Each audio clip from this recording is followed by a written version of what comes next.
This ceiling is so copiously packed with figures, events, forms. It's hard to take it all in. It's hard to actually just make sense of what you're seeing.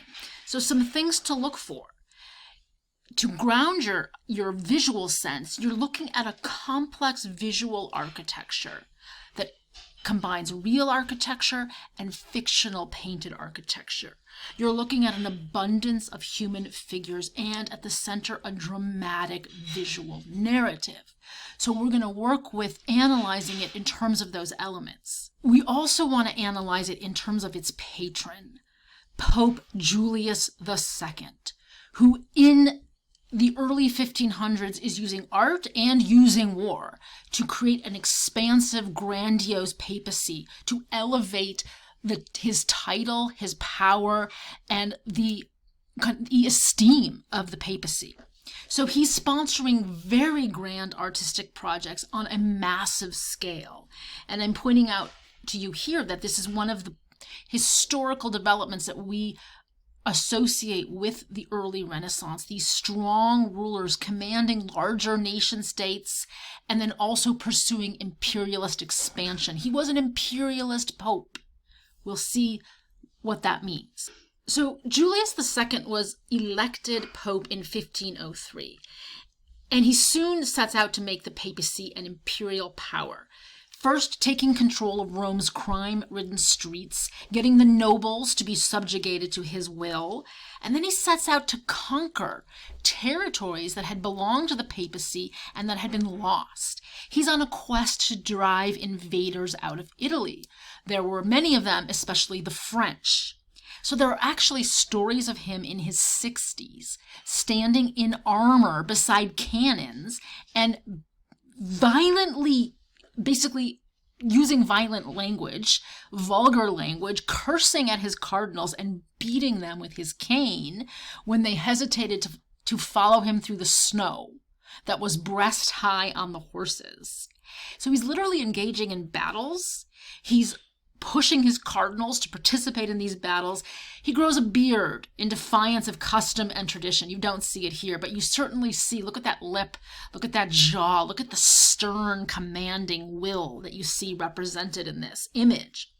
So he rebuilt whole sections of the ancient city. Entirely new avenues were cut through. Palaces were cut through, and in the process, ancient ruins were destroyed. And so, of course, he demolishes the 1100-year-old Church of St. Peter's, the oldest and most revered church in the Christian world. He becomes, in the process, the premier patron of art and architecture in the Italian peninsula.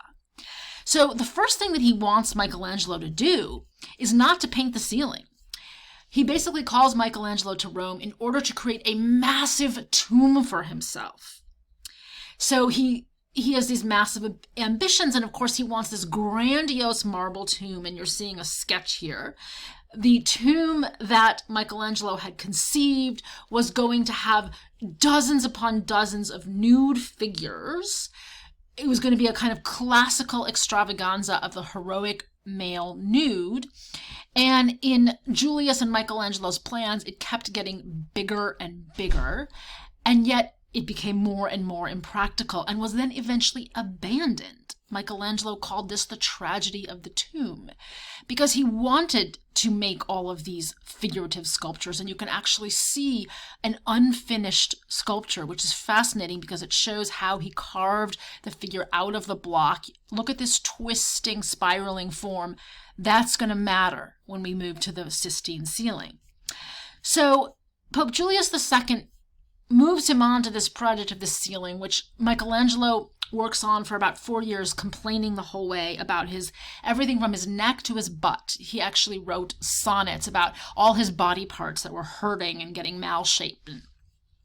But here's his extraordinary creation. And so we have this concept of a complex visual architecture, which is what allows this composition that has so much abundance. There's a term from the Italian Renaissance, copia, Italian for abundance, for copiousness. That was becoming a prized value at this point. And Michelangelo certainly has it, but he gives all these compartments to organize that abundance. And within all of these compartments, there are these incredibly complex, expressive human figures. And then we have along the central spine a dramatic visual narrative. So part of Michelangelo's job is to do what Alberti said a painter must do, to move the soul of the beholder by making an historia, a story, come alive through movement. This is a pretty difficult story to tell because this is the story of God creating the world. Pretty hard to imagine that and to make drawings, right? So we've got 9 panels and they're divided into 3 panel sections: the creation of the world, then add the creation of Adam and Eve, and then Noah and the flood. So essentially the creation of the world, the creation of human beings, and then sin and the possibility of redemption and salvation. We'll see that. So I'm noting here on the bottom, entrance to the chapel. So you walk in the chapel here, and the altar is here. So there's something to note about the direction and flow of the story.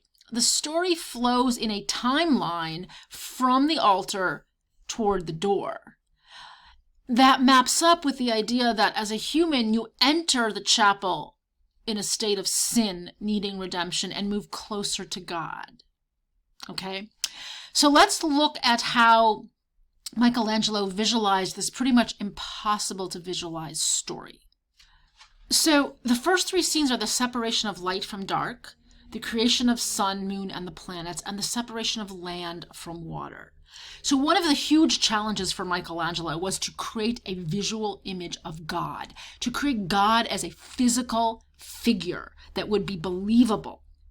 And this God is kind of massive, heroically muscled, turning and spiraling in space, and yet somewhat androgynous with kind of a hint of breasts.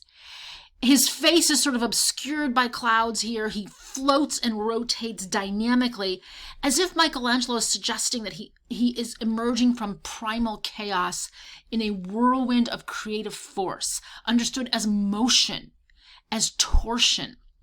And so here, with a commanding gesture, look at those arms flinging out, God sweeps through the universe.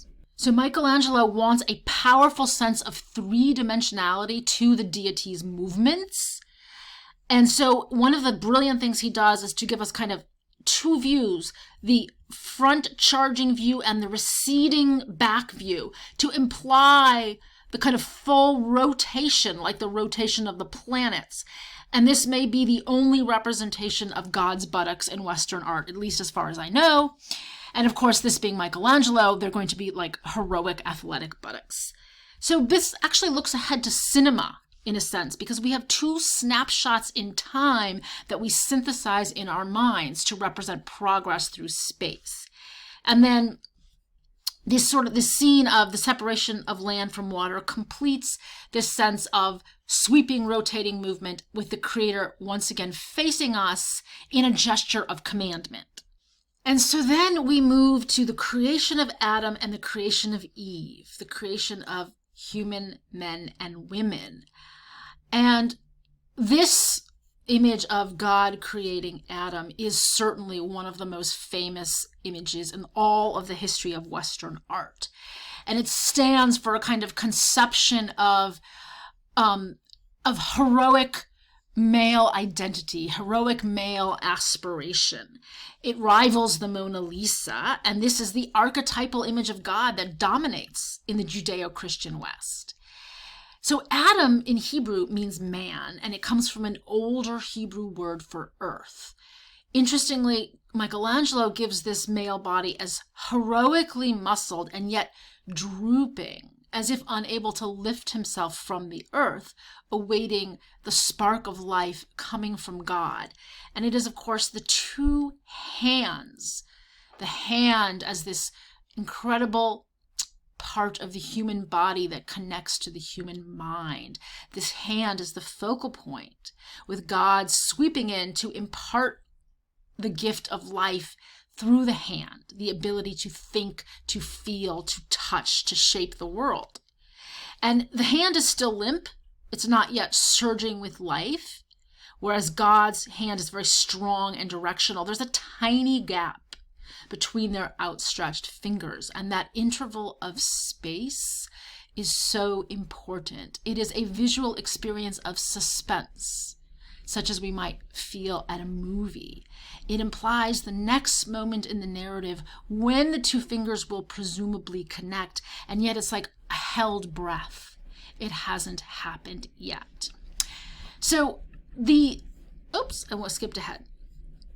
The creation of Eve is not nearly so iconic nor inspiring, and that is certainly to be expected in the kind of misogynist and patriarchal culture of Renaissance Rome and Italy, where women were considered far inferior, and their bodies were considered sites of sin and illness.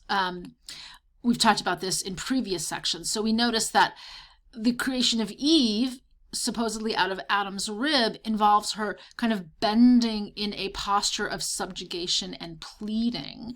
And God's posture to her is not nearly so much a giving of the gift of knowledge as it looks like he's about to smack her, a kind of, it looks a little bit like a scolding or a sort of an angry gesture, a very different kind of gesture, reflecting the medieval Renaissance bias, an implicit bias against women, or not so implicit, and so in the next scene we have the serpent, who's also sort of gendered female, and some scholars think she may reference Lilith, Adam's first wife, who basically took off. She didn't want to be married to Adam. Very interesting stories about Lilith.